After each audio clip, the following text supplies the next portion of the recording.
I've been thinking a lot about strength lately. Not loud strength, not defensive strength.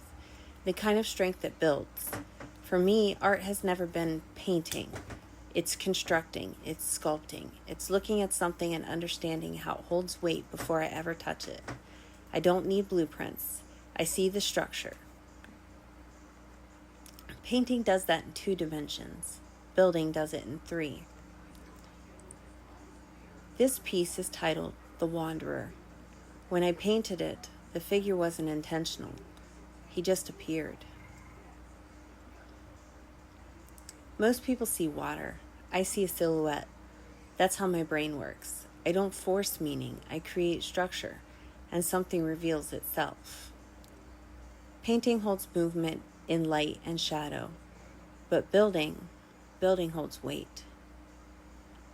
This started as flat cardboard, but my brain doesn't see flat. It sees volume. It sees weight distribution.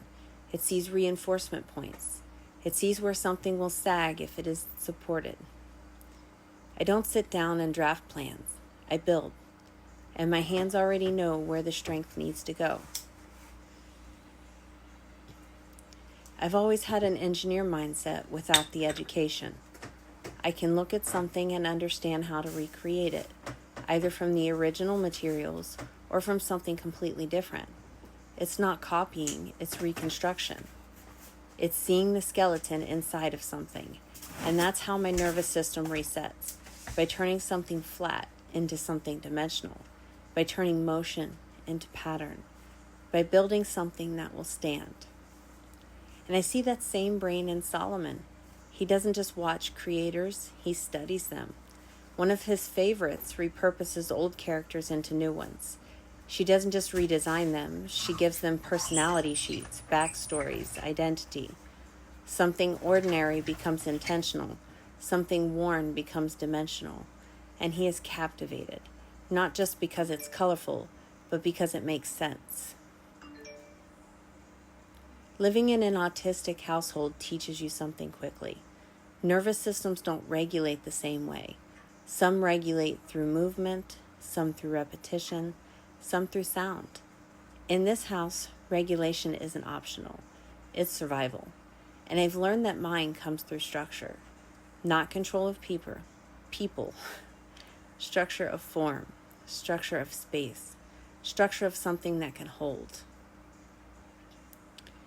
When the world feels loud, structure feels safe.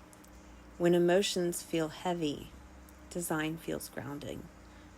When criticism comes, I don't argue, I build. Because building is how I stay steady. Strength doesn't always look like confrontation. Sometimes it looks like paint drying. Sometimes it looks like choosing to build something stable instead of breaking something fragile. I don't just paint, I build. Because building is how I survive. And I see the same builder rising in my son. That's resilience. That's grounded strength.